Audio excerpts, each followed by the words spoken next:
ሰላም ውድ አድማጮቻችን ይህ ያያ ስፖርት ነው። በመጀመሪያ ውድ የቸልሲ ደጋፊዎችን ይቅርታ በጣም መጠየቅ ፈልጋለሁ። በኔትወርክና በተለያዩ ምክንያቶች ባለፉት ቀናቶች ከወልቭሱ ድል በኋላ ቸልሲ የሚመለከቱ መረጃዎችን አልሰራንም። አሁን ግን ተመልሰን መጥተናል። ስለዚህ በዚህኛው ፕሮግራማችን ከዛ ጨዋታ በኋላ መጠናቀቅ በኋላ ያየናቸውን 5 አስደናቂ ነገሮችን እናቀርብላችሁ ይሆናል። ውድ አድማጮቻችን ታዲያ ያያ ስፖርትን ላይክ፣ ሼር፣ ኮሜንት፣ ሰብስክራይብ ማድረጋችሁን አትርሱ። እንግዲህ የመጀመሪያው የሚሆነው አሊያንደር ጋርናቾን ጀምር። አሊያንደር ጋርናቾ 2 አሲስቶችን በጨዋታው ላይ ማድረግ ችሏል። ለጉስቶና ለኔቶ ጎል መቆጠር 2 ትልልቅ ዕድሎችን ፈጥሯል። 3 ቁልፍ ኳሶችን ማቃበል ችሏል። ታዲያ አሊያንደር ጋርናቾ ከኤንዞ ፈርናንዴዝ እና ከኩኩሬላ ጋር በግራ መስመር ላይ ፈጠሩት ጥምረት ቸልሲን ውጤታማ አድርጓል። እንግዲህ አሁን ቸልሲ በሁለት የተከፈሉ የግራ መስመር ተጫዋቾች ያሉት ይመስላል። በአውሮፓ ቻምፒዮንስ ሊግ እና በሳምንቱ አጋማሽ ጨዋታዎች ላይ ባይኖ ጊተንስን፣ በሳምንቱ መጨረሻ ጨዋታዎች በእንግሊዝ ፕሪሚየር ሊግ ባለፉት 2 ዓመታት ልምድ ያለውን አሊያንደር ጋርናቾን ማሰለፍ ኤንዞ ማሬስካ ምርጫቸው አድርጓል። ኤንዞ ማሬስካ እንግዲህ ይህንን ዝውውር ሲያደርጉ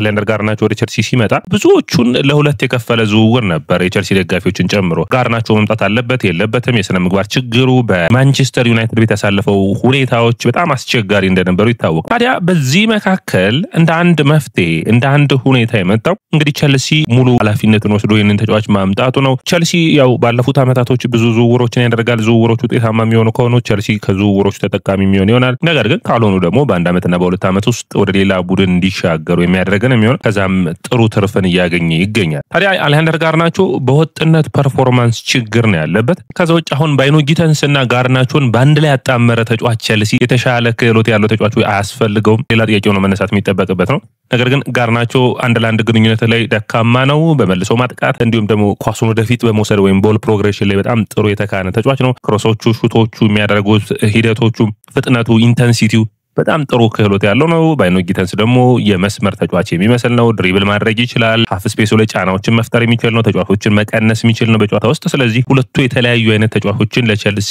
መኖሩ ራሱ ውጤታማ የሚያደርጋቸው ይሆናል። እንግዲህ በውድድር ዓመቱ መጨረሻ ወይም በሚቀጥሉት ጨዋታዎች የባርሴሎና ነው እንግዲህ ባይኖ ጊተንስ ከተሰለፈ ማለት ነው። ቸልሲ በቀጥታ በርንሌይን ተርፍ ሙር ላይ ይገጥማል። በጣም ጠንካራ ጨዋታ ይሆናል ከሀገራ ጨዋታ መልስ ማለት ነው። ከዛ በመቀጠል የሚያደርገው ጨዋታ ባርሴሎና ነው። ከዛ በመቀጠል ደግሞ አርሰናልን ስታንፎርድ ብሪጅ ይገጥማል። ስለዚህ ሁለቱ ጨዋታዎች ላይ አንዱን ጋርናቾ አንዱ ባይኖ ጊተንስ ቢሰለፍ ከሁለቱ አንዱ የተሻለ የውድድር ዓመቱን ማን የግራውን መስመር ይዞት ይቀጥላል የሚለው የሚነግረን ይሆናል ብዬ አስባለሁ። ወደ አድማጮቻችን በእናንተ እይታስ ምን ታስባላችሁ? ኮሜንት መስጫ ቦክስ ላይ አስቀምጡልኝ። በአጠቃላይ ግን ቸልሲ ይህ ስብስብ እንግዲህ አሁንም በወጥነት ፐርፎርም ማድረግ ይጠበቅበታል። በሳምንቱ አጋማሽ የካራባጎ አቻ ውጤት አሁንም ድረስ የቸልሲ ደጋፊዎችን በአውሮፓ ቻምፒዮንስ ሊግ ላይ ቶፕ 8 የመውጣት እድላቸውን የሚያጠብ እንደሆነ ይታወቃል። በተለይ ቀጣይ ያሉባቸው ጨዋታዎች አንፃር የአትላንታው እንዲሁም የናፖሊው ከሜዳ ውጭ ጨዋታ፣ የፓኦፍሱ እንዲሁም ደግሞ የባርሴሎና የሜዳ ላይ ጨዋታዎች እንግዲህ ከአራቱ ጨዋታዎች ከቀሩት 3ቱ ጠንከር ያሉ ጨዋታዎች ስለሚሆኑ ቸልሲ ተደራራቢ የሆኑ ጨዋታዎችን ነው የሚያስተናግደው። እንግዲህ በታህሳስና እንዲሁም ደግሞ በጥር ወር ያንን ጥንቃቄ መውሰድ እንደሚጠበቅ ይታወቃል። ያንን ታዲያ እነዚህን ተጫዋቾች ማፈራረቅ ላይ ጥሩ ሁኔታዎችን የሚጠበቅ ነው የሚሆነው። ከጉዳት የተጫዋቾቹ ይመለሳሉ። ያንንም በሚገባ የሚያስፈልግ ነው።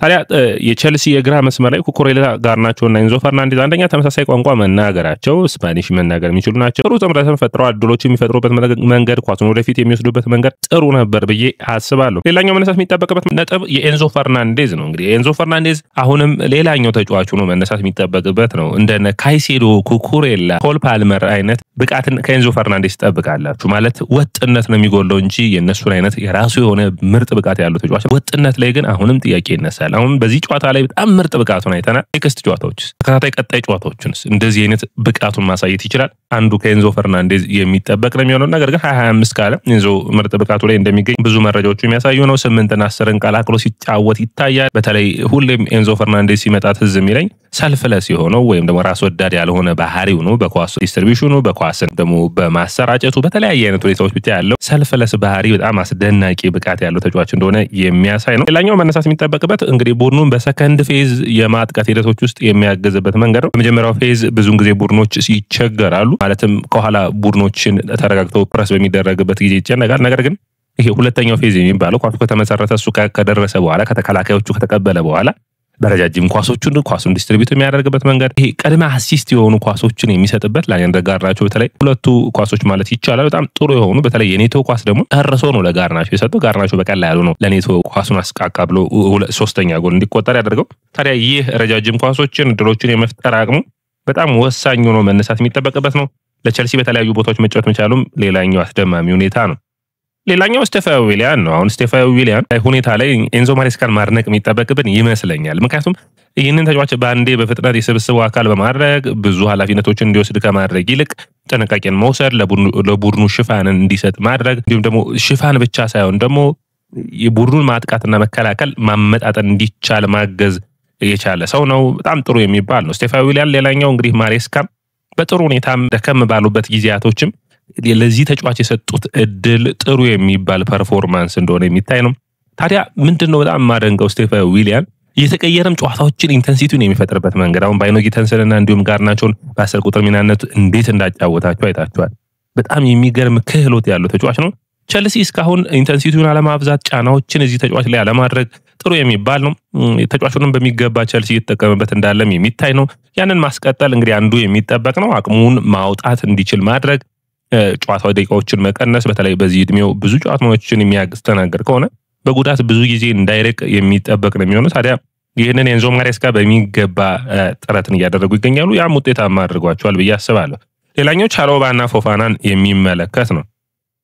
እንግዲህ ቻሎባ እና ፎፋና በመጨረሻ የቸልሲ የተከላካይ መስመር የተረጋጋ እንዲመስል አድርገውታል አይደል? ቸልሲ በተለይ የቶሲን አድራባዮ በመሃል ተከላካይነት በሳምንቱ አጋማሽ ከሃቶ ጋር ተሰልፎ ቶሲን ከሌሎችም ጋር ተጫዋቾች ጋር ሲሰለፍ በሃይላይን የሚመጡ ከሆነ ቡድኑ ወደ ኋላ የሚያፈገፍግበት ጊዜ በጣም ተጋላጭ የሆነ ተከላካይ መሆኑ ተከትሎ ታዲያ ቻሎባና ፎፋናን ምርጫቸው አድርገዋል። አምና ቻሎባና ኮልዌል አልፎ አልፎ ደግሞ ቶሲንና ኮልዌልን አድርገው ነው አመቱን የጨረሱት። ታዲያ ቶሲን የተሻለ ተጣማሪውን እንዲሁም ደግሞ ቸልሲ በሚድ ብሎክ ለሚጫወትባቸው ጨዋታዎች ቶሲን ጥሩ ብቃቱን የሚያሳይ ይሆናል።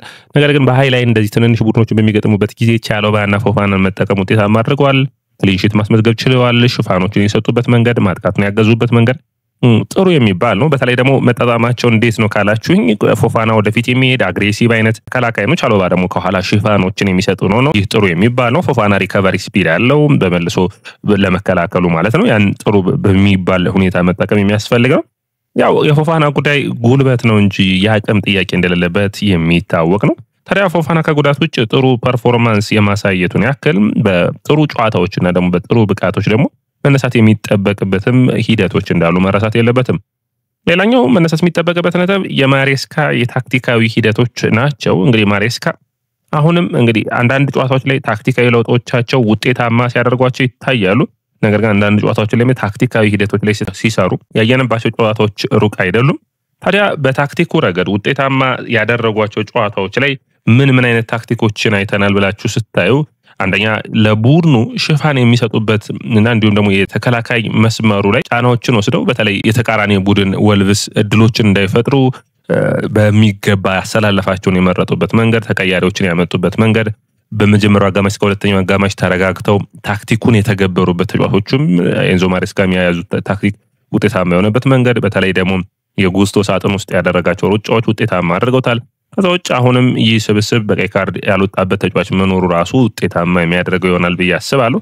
ታዲያ ቸልሲ አሁንም ቢሆን ይህንን ብቃቱን በወጥነት ማስቀጠል የሚያስፈልገው ይሆናል። ትልቁ ጥያቄ ያነ ነው።